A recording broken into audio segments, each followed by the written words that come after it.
Hello friends, कैसे हो आप सब। आई होप कि आप बहुत बढ़िया हो गए। जैसा कि मेरी आज थीम थी कि भारत जो है वो पांचवा देश बन गया है आर्थिक पैकेज देने में, जानिए कैसे। तो आज हमारी जो चर्चा रहने वाली है, फर्स्ट ऑफ ऑल वो चर्चा इसी पर रहने वाली है।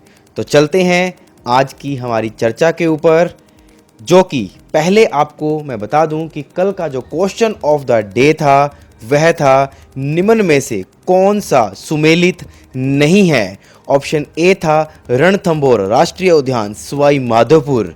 ऑप्शन नंबर बी सरिस्का राष्ट्रीय उद्यान अलवर। उसके बाद था सी नंबर ऑप्शन केवलादेव घना राष्ट्रीय उद्यान करौली। और ऑप्शन नंबर डी था राष्ट्रीय मरु उद्यान जैसलमेर, जिसका सही आंसर है वो ऑप्शन है क्या, स नंबर यानी सी नंबर केवलादेव घना राष्ट्रीय उद्यान। आप सबको पता है कहाँ पर है, भरतपुर के अंदर है। कहाँ पर है, भरतपुर के अंदर। तो चलते हैं आज की चर्चा की तरफ। हमारी जो आज की चर्चा है उस चर्चा से रिलेटेड देखिए आपके सामने।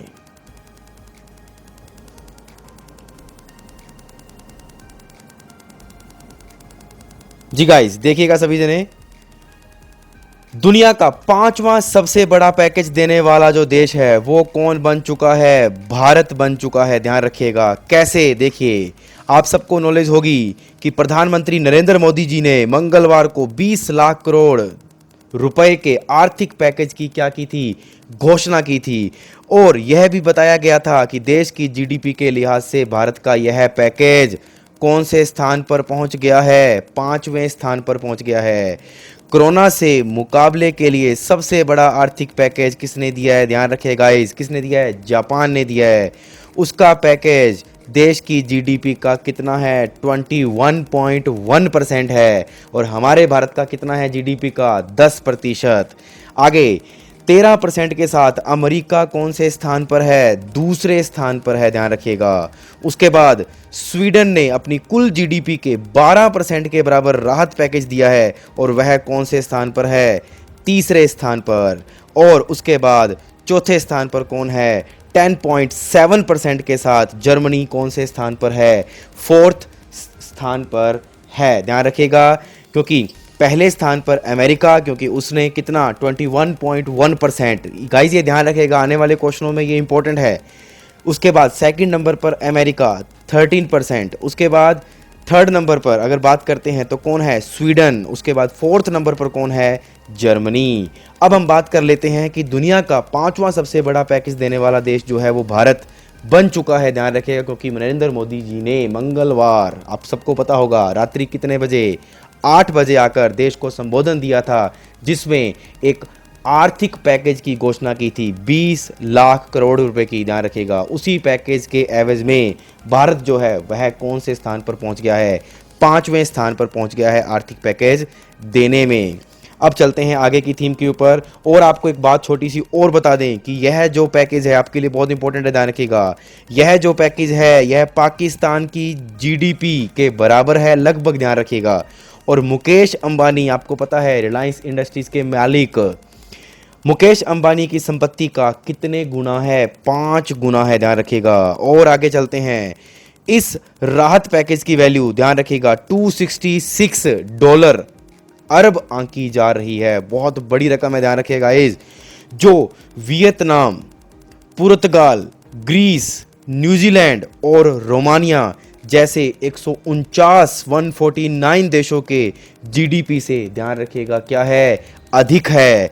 यह पाकिस्तान के जीडीपी के करीब करीब बराबर है, क्योंकि वहां पर कितनी है, डॉलर की 284 अरब है। तो आसपास उसके घूम रहा है, इसलिए बोला जा रहा है कि पाकिस्तान की जीडीपी के बिल्कुल क्या है, बराबर है हमारे भारत का क्या, आर्थिक पैकेज। उसके बाद सेकंड नंबर पर बताया जा रहा है ब्लूमबर्ग बिलियनेयर इंडेक्स के अनुसार देश के टॉप 10 सबसे अमीर भारतीयों की कुल दौलत, ध्यान रखिएगा, कितनी है, डॉलर में 147 अरब है। और मोदी का पैकेज इसके मुकाबले कितना है, 1.8 गुना, ध्यान रखिएगा, अधिक है। यह पैकेज मुकेश अंबानी की कुल दौलत का कितने गुना है, 5 गुना है। तो गाइस देख लीजिए हमारे भारत का आर्थिक पैकेज कितना बड़ा है, क्या होने वाला है, ध्यान रखिएगा। हमारी आर्थिक स्थिति सुधर जाएगी इस पैकेज के साथ, ध्यान रखिएगा। और आपको गाइज मैं और बताने वाला हूं कि इस पैकेज में क्या दिया गया है। निर्मला सीतारमण, ध्यान रखिएगा, जो हमारे फाइनेंस मिनिस्टर हैं, और उसके साथ साथ अगर बात करते हैं कौन, जो हमारे वित्त राज्य मंत्री हैं अनुराग ठाकुर, के द्वारा क्या क्या बातें बताई गई हैं कल बुधवार को, तो हम उसकी भी चर्चा करते हैं। आगे की चर्चा करते हैं। यह राहत पैकेज देश की सबसे मूल्यवान कंपनी रिलायंस इंडस्ट्रीज, ध्यान रखिएगा, आप सबको पता है कि मार्केट कैप के 2 गुना से भी क्या है, अधिक है। मंगलवार को रिलायंस इंडस्ट्री का बाजार पूंजीकरण कितने पर, देख लीजिए, 9,88,940 करोड़ रुपए था। अब देख लीजिए, एक दिन में 9,88,940 है, उससे भी लगभग कितने गुना बताया जा रहा है, 2 गुना बताया जा रहा है। तो आप सबको नॉलेज होगी कि पाकिस्तान की जीडीपी के यह बराबर है लगभग, और मुकेश अंबानी की संपत्ति का कितने गुना है, 5 गुना है। तो चलते हैं अगली स्लाइड की तरफ हमारी, कि और क्या क्या बातें हैं इससे रिलेटेड। तो देखिएगा गाइज, अगली जो बात है हमारे सामने आती है, 20 लाख करोड़ के पैकेज से गरीबों कारोबारियों को क्या मिलेगी, मदद मिलेगी। ध्यान रखिएगा गाइज, इसमें क्या क्या बात की गई है। तो बता दें आपको कि बुधवार, ध्यान रखिएगा, बुधवार को केंद्रीय वित्त मंत्री, आप सबको पता है, निर्मला सीतारमण ने आत्मनिर्भर भारत के लिए मोदी सरकार के 20 लाख करोड़ के विशेष पैकेज को लेकर 13 मई 2020 को प्रेस कॉन्फ्रेंस की थी। आप सबको नॉलेज होगी, जिसमें बताया गया था, क्या बताया गया था, कि वित्त मंत्री ने वित्त वर्ष 2019 और 2020 के लिए आयकर रिटर्न भरने की समय सीमा भी 31 जुलाई को बढ़ाकर, ध्यान रखिएगा, कहां तक कर दी है, 30 नवंबर करने की क्या कर दी है, घोषणा कर दी गई है गाइस। क्योंकि इसमें आप सबको पता है, लॉकडाउन के तहत कोई व्यक्ति, आपको सबको नॉलेज है, कोई कमा रहा है, कोई नहीं कमा रहा है, और कोई इनकम टैक्स रिटर्न भर भी सकता है और कोई नहीं भर सकता, इसलिए इस चीज़ को क्या कर दिया गया, बढ़ा दिया गया। नेक्स्ट चलते हैं। वित्त मंत्री निर्मला सीतारमण ने कहा कि स्थानीय ब्रांड को दुनिया में पहचान दिलानी है। आप सबको पता होगा, मेक इन इंडिया प्लस के अंदर आप सबको ये भी बोला था, उस दिन रात को 8 बजे नरेंद्र मोदी जी के द्वारा यह संबोधन दिया गया था, क्या, लोकल को चुनिए, लोकल को चुनिए, क्योंकि लोकल का सामान, इसी को ही ब्रांड बनाइए। क्योंकि जो भी ब्रांड आज के टाइम में चल रहा है वो सबसे पहले क्या था, लोकल था, उसके बाद ही वो क्या बना, ब्रांड बना। तो आपको बता दिया कि स्थानीय ब्रांड को दुनिया में पहचान दिलानी है। आत्मनिर्भर भारत का मतलब आत्मविश्वासी भारत का है, ध्यान रखिएगा, जो लोकल लेवल पर उत्पाद बनाकर ग्लोबल उत्पाद में क्या करेंगे, योगदान करेंगे। और गाइज, उसके बाद क्या बातें हुई, वित्त मंत्री निर्मला सीतारमण ने यह भी कहा कि 15 विभिन्न कदमों का क्या किया गया है, इसके अंदर जिक्र किया जाएगा, जिसमें से, ध्यान रखिएगा, सबसे इंपॉर्टेंट जो बात करूंगा मैं आज आपके सामने, जिसमें 6 micro small medium enterprises, guys आपको ध्यान होगा, मैंने बताया हुआ है आपको MSME के बारे में, आप सबको नॉलेज होगी मेरे हिसाब से। MSME के लिए कदम उठाएंगे। 2 कदम तो है MSME के फाइनेंस से जुड़ा है, और 2 किससे जुड़े हैं, PF से जुड़े हैं, ध्यान रखिएगा, प्रोविडेंट फंड से जुड़े हैं। आप सबको नॉलेज होगी। तो चलते हैं आगे की तरफ कि इन पैकेज में और क्या क्या दिया गया है। तो इन पैकेज में गाइस सबसे पहले बताया क्या गया है वो देख लीजिए। यह बताया गया कि जो EPF के लिए, ध्यान रखिए, किसके लिए,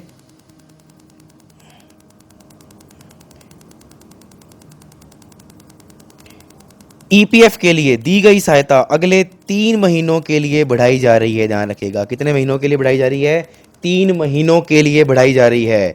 यह सहायता जून, जुलाई, अगस्त तक क्या रहेगी, जारी रहेगी। उन्होंने यह भी कहा कि 2500 करोड़ की मदद इसके लिए सरकार की ओर से दी जा रही है। किसके अंदर, EPF, जो EPF यानी एम्प्लॉय प्रोविडेंट फंड के अंदर क्या किया जाएगा, इसका योगदान दिया जाएगा। अब इसमें होगा क्या गाइस, वो भी बता देते हैं आपको।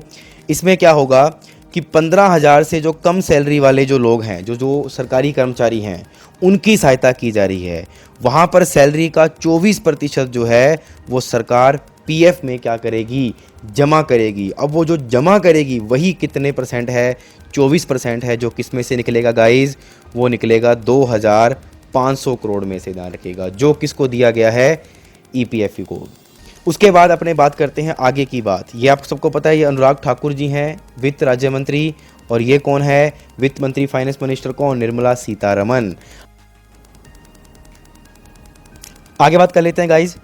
वित्त मंत्री ने कहा है, किसने कहा है? वित्त मंत्री ने कहा है कि जो पीएफ कंट्रीब्यूशन है उसमें अगले 3 महीनों के लिए इसे घटाया जा रहा है। वो घटाया इसलिए जा रहा है, आप सबको पता है, कोरोना के कारण। और इसमें जो कहा गया है वो ये कहा गया है कि अगले 3 महीने तक ईपीएफ का जो योगदान है वह 12% की जगह पर कितना हो जाएगा?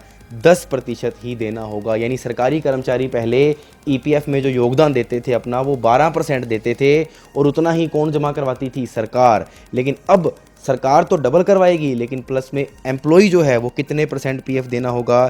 10% पीएफ देना होगा। आप सबको गाइस समझ में आ गया होगा ये चीज़। और एक बात और बता देता हूँ कि जो कर्मचारी की सैलरी है इस दौरान क्या होगी? इन 3 महीनों के दौरान उस बेसिक सैलरी का 4% सैलरी उनकी क्या हो जाएगी? ज़्यादा हो जाएगी गाइस। तो देख लीजिए, बहुत बढ़िया पैकेज दिया है हमारी सरकार ने हमारे इंडिया को। और आपको बता दें कि जो स्वदेशी वस्तुओं को अपनाने की बात थी, वह नरेंद्र मोदी जी की बात पर अमल करते हुए अमित शाह ने यह फैसला ले भी लिया है कि हम हमारे राज्य में स्वदेशी वस्तुओं को ही क्या करेंगे? अपनाएंगे। ध्यान रखिएगा। तो आपको समझ में आ गया होगा गाइस। तो हम चलते हैं आज के हमारे सेशन के ऊपर। हमारा आज का जो सेशन है वो आपके सामने है। आपके सामने पहला क्वेश्चन लेकर आया हूँ।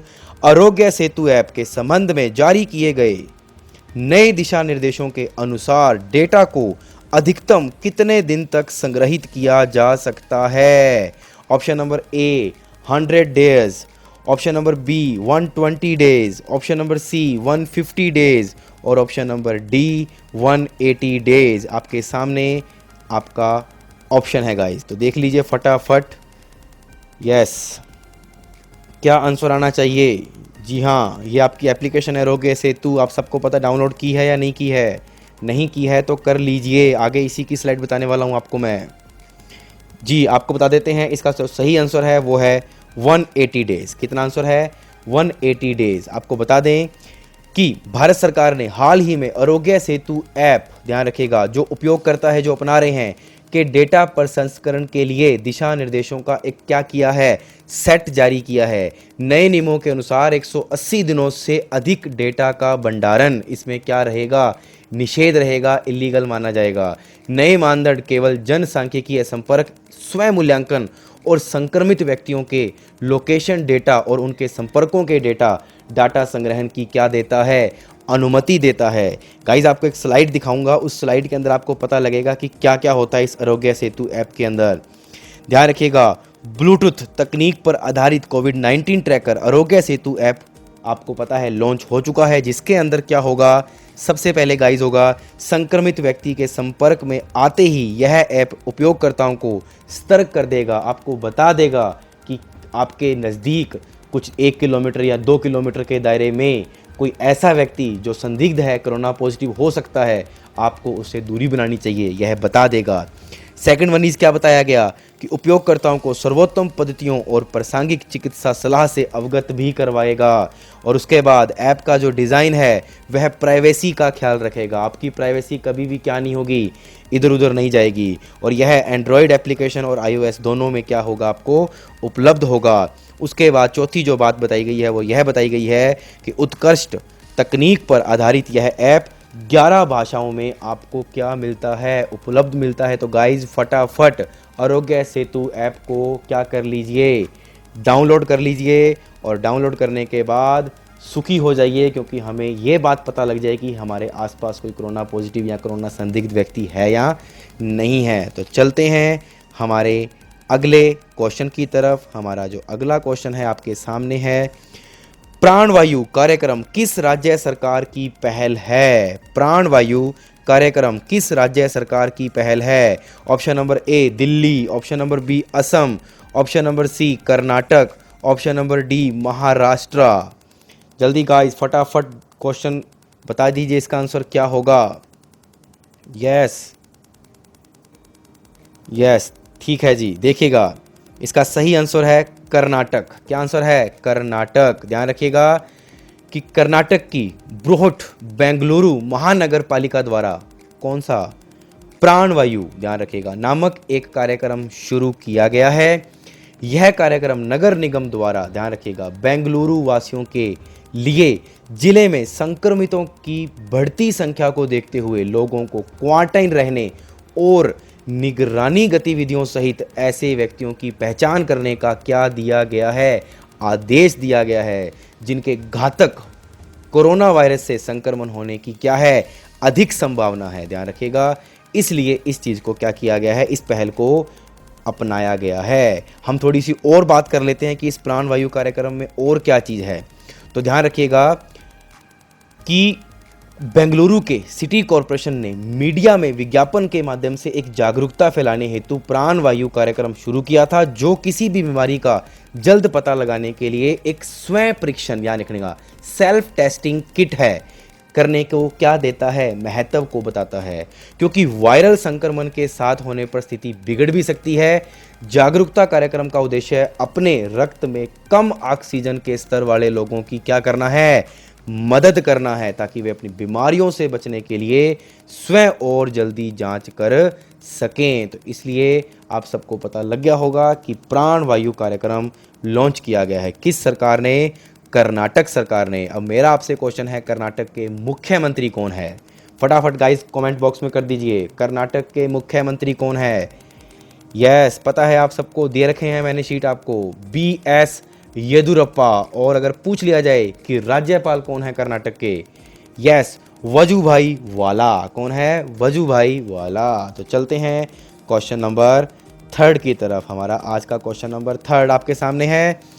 केंद्रीय मानव संसाधन मंत्री ने ओडिशा के केंद्रीय विश्वविद्यालय के छात्रों के लिए शुरू की गई हेल्पलाइन का क्या नाम है? तो फटाफट ऑप्शन में से छांटकर अपने कमेंट बॉक्स में डाल दीजिए। यस, ऑप्शन नंबर A भरोसा, ऑप्शन नंबर B वायदा, ऑप्शन नंबर C शक्ति, option number D none of these. Guys फटाफट कमेंट बॉक्स में आंसर दीजिए। हाँ जी, बिल्कुल सही है, कुछ ने दिया है लगता है भरोसा। क्या आंसर है इसका? भरोसा। ध्यान रखिएगा। तो मेरा आपसे पहला क्वेश्चन तो यही है कि केंद्रीय मानव संसाधन मंत्री कौन है? बता रखा है मैंने आप सबको। यस यस, लिख देता हूं, मैं बताया हुआ है फिर भी लिख रहा हूं, रमेश पोखरियाल। रमेश पोखरियाल, ध्यान रखिएगा गाइज, रमेश पोखरियाल कौन है? केंद्रीय मानव संसाधन मंत्री है। आपकी स्क्रीन पर भी आ गया होगा, यस या नो? तो चलते हैं आगे। इसके अंदर क्या बताया गया गाइज, वो बता देते हैं। इस भरोसा एप्लीकेशन के अंदर क्या बताया गया है, तो देखिएगा गाइज। नई दिल्ली में एक आभासी मंच के माध्यम से ओडिशा केंद्रीय विश्वविद्यालय, ध्यान रखिएगा, ओडिशा केंद्रीय विश्वविद्यालय हेल्पलाइन का क्या किया गया है? शुभारंभ किया गया है। कोविड-19 महामारी के कठिन समय के दौरान छात्र समुदाय की सहायता करने के उद्देश्य से यह हेल्पलाइन शुरू की गई है। ध्यान रखिएगा।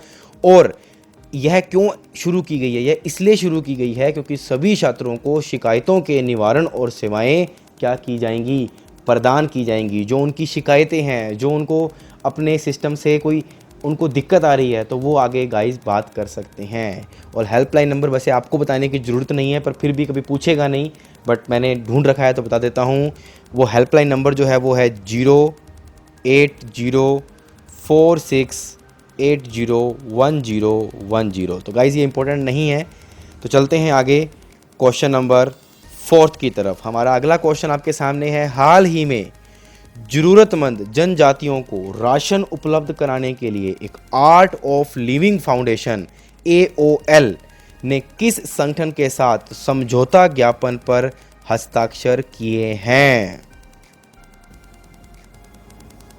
हाँ जी गाइस, ऑप्शन आपके सामने UBI, WHO, ट्रिफ्ट TRIFED और चौथे नंबर पर है गाइस कौन? इसरो। कौन है? इसरो। तो बता दीजिए फटाफट गाइस क्या आंसर है इसका? यस, आपके सामने सही आंसर है ट्रिफ्ट। ध्यान रखिएगा। इसका जो पूरा नाम है मैं वो भी बता देता हूँ आपको। इसका पूरा नाम क्या है?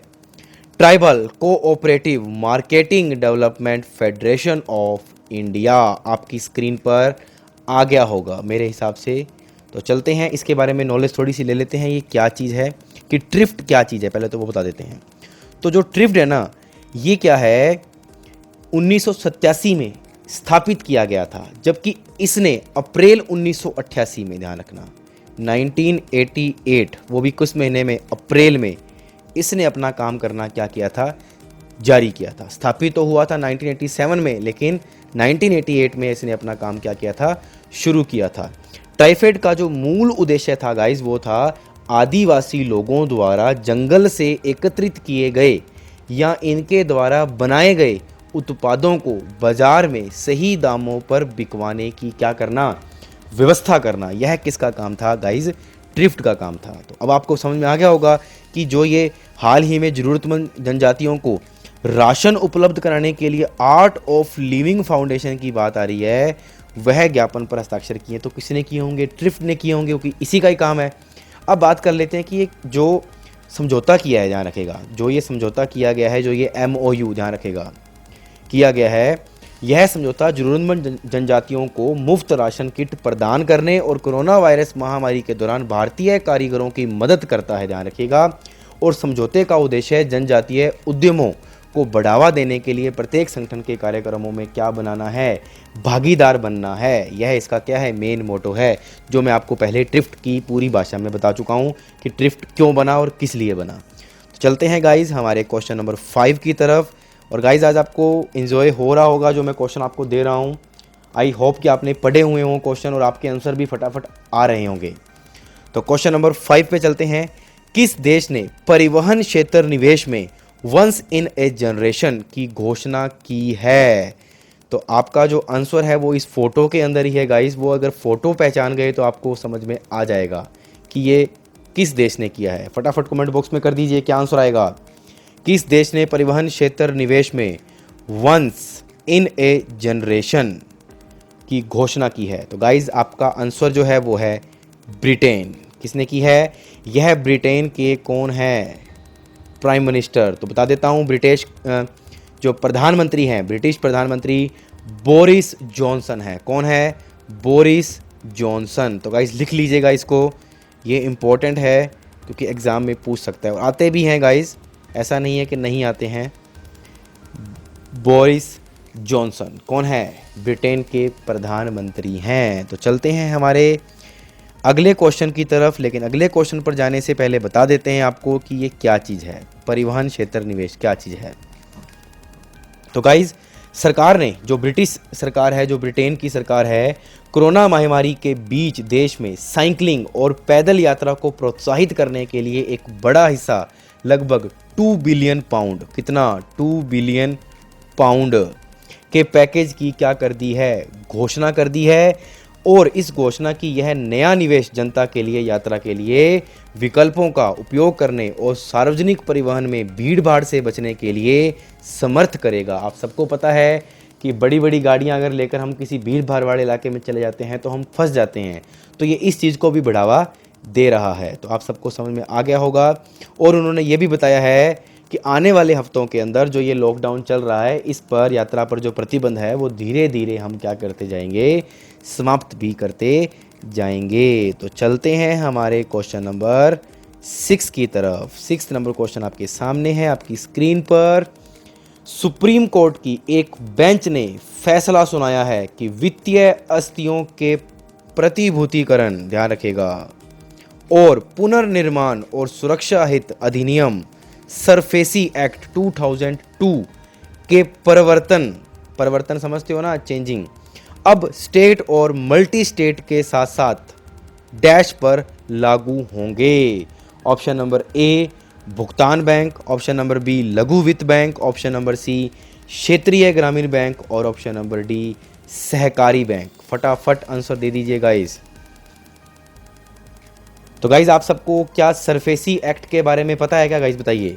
अगर आपको सरफेसी एक्ट के बारे में पता है तो एक बार थंब का निशान लगा दीजिए, और अगर आपको सरफेसी एक्ट के बारे में नहीं पता है तो गाइज मुझे कमेंट बॉक्स में लिख के बताइए कि सर मुझे सरफेसी एक्ट के बारे में नहीं पता है। तो तो मैं जो अगली वीडियो लेकर आऊँगा वो आपकी 10 से 15 मिनट की वीडियो होगी, जिसके अंदर आपको सरफेसी एक्ट के बारे में जानना बहुत ज़रूरी होगा।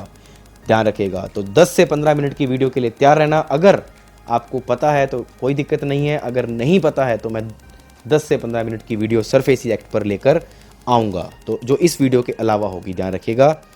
तो गाइस बता देता हूँ आपको इस क्वेश्चन का जो आंसर है, इस क्वेश्चन का आंसर है सहकारी बैंक को भी इस पर क्या होगा, नियम लागू किए जाएंगे। तो गाइस थोड़ा सा मैं आपको बता देता हूँ कि सरफेसी एक्ट के बारे में कि ये क्या है। ध्यान रखिएगा। सरफेसी एक्ट, आप सबको पता है कि एक्ट का मतलब क्या होता है गाइस। एक्ट का मतलब होता है जो राज्यसभा और लोकसभा मिलकर क्या करते हैं, बनाते हैं। इतना तो आप सबको नॉलेज होगी। और जो सरफेसी एक्ट है इसलिए लाए थे क्योंकि हम एनपीए की रिकवरी करना चाहते हैं गाइस। अब एनपीए क्या होता है, एनपीए होता है नॉन परफॉर्मिंग असेट्स। ध्यान रखिएगा। लेकिन अगर बात करते हैं पहले ज़माने में, यह काम सिविल कोर्ट से होता था। जो ये काम मैं आपको बता रहा हूँ सरफेसी एक्ट के द्वारा आजकल होने लग गया है, यह काम पहले सिविल कोर्ट से होता था। फिर आगे बढ़ते बढ़ते ये हाई कोर्ट के पास गया, फिर ये सुप्रीम कोर्ट तक चला जाता था। तो गाइज़ आपको पता है इसके दौरान इस केस को निपटते निपटते 10 से 15 साल लग जाते थे और व्यक्ति एड़ियाँ घिसता ही रहता था।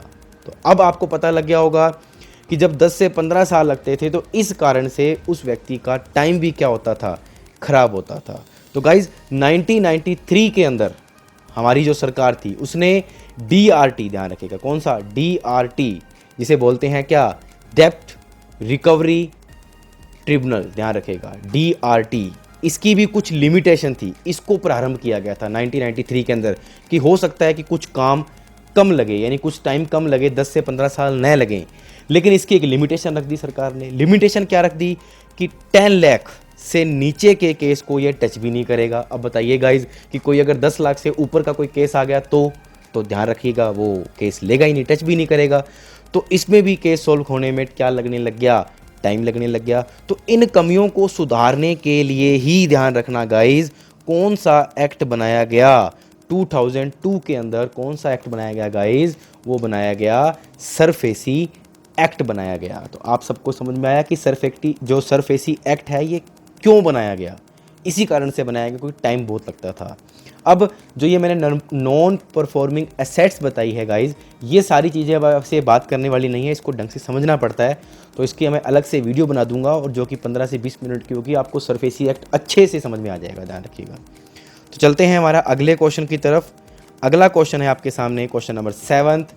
विश्व स्वास्थ्य संगठन और संयुक्त राष्ट्र डाक प्रशासन यूएनपीए ने किस बीमारी के उन्मूलन की 40वीं वर्षगांठ पर एक स्मारक डाक टिकट जारी किया है, एक स्मारक डाक टिकट जारी किया है। ऑप्शन नंबर ए कोविड-19 उन्मूलन, चेचक उन्मूलन, क्षय रोग उन्मूलन, अस्थमा उन्मूलन। तो फटाफट गाइज आंसर दे दीजिए 7th क्वेश्चन का।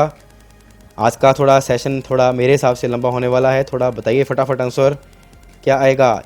चेचक, बिल्कुल सही है, चेचक इसका सही आंसर है। चेचक उन्मूलन के लिए 40वीं वर्षगांठ पर एक स्मारक डाक टिकट क्या की गई है, जारी की गई है। तो गाइस बता दूं आपको कि विश्व स्वास्थ्य संगठन, जो आप सबको पता है WHO ने 8 मई को, कौन सी 8 मई जो जा चुकी है, आप सबको पता होगा, 8 मई को चेचक उन्मूलन की 40वीं वर्षगांठ बनाने के लिए चेचक स्मारक डाक टिकट क्या किया था, जारी किया था। डाक टिकट WHO के सहयोग से संयुक्त राष्ट्र डाक प्रशासन जो UNPA है द्वारा विकसित किया गया था। वैश्विक स्तर पर चेचक पहली और एकमात्र मानवीय बीमारी है जिसे वैश्विक स्तर पर देशों के सहयोग से क्या किया गया था, मिटाया गया था। और मई 1980 को 33वीं विश्व स्वास्थ्य सभा ने, ध्यान रखिएगा, 33वीं विश्व स्वास्थ्य सभा ने अपनी आधिकारिक घोषणा जारी करते हुए कहा था कि दुनिया और इसके सभी लोगों ने चेचक से क्या पाली है, मुक्ति पाली है। तो उस पर क्या की गई है गाइज, डाक टिकट जारी की गई है। तो आई होप कि आपको समझ में आ गया होगा। तो चलते हैं क्वेश्चन नंबर 8 की तरफ। क्वेश्चन नंबर 8 बहुत इंपॉर्टेंट है। आपके सामने एक तस्वीर आई होगी, बहुत शानदार तस्वीर है गाइज। तो बता दीजिए कि महामारी के बीच किस देश ने अपने करों को 3 गुना कर दिया है। महामारी के बीच किस देश ने अपने करों को 3 गुना कर दिया है। ऑप्शन नंबर ए तुर्की, option number B America, option number C सऊदी अरब, ऑप्शन नंबर डी उत्तरी कोरिया। फटाफट आंसर दे दीजिए कमेंट बॉक्स के अंदर। यस, किस देश ने अपने करों को 3 गुना कर दिया है? आपको पता होगा, मैं थोड़ा हिंट दे देता हूँ आपको, पेट्रोलियम उत्पादक देश है यह। फटाफट दे दीजिए आंसर। इस तस्वीर को देखकर ही पहचान लीजिए ये किस देश में है। जी हाँ, सऊदी अरब। इसका सही आंसर क्या है? सऊदी अरब। ध्यान रखिएगा, इसका सही आंसर क्या है गाइस? सऊदी अरब इसका सही आंसर है। तो चलते हैं, आपसे पूछ लेता हूं कि सऊदी अरब के पीएम कौन है, यानी कि किंग ऑफ सऊदी अरब कौन है? फटाफट। सलमान बिन अब्दुल अजीज अल सऊद। तो आप सबको पता लग गया। और इसकी कैपिटल कौन है? रियाद। और इसकी करेंसी क्या है? सऊदी रियाल। किसकी? सऊदी अरब की। तो गाइस आप सबको पता लग गया होगा। अब ये जो 3 गुना किया है, क्यों किया गया है, उसके बारे में चर्चा कर लेते हैं। तो गाइस 11 मई को, ध्यान रखिएगा, 11 मई को वस्तुओं पर लगाए गए करों को सऊदी अरब ने कितने गुना कर दिया है?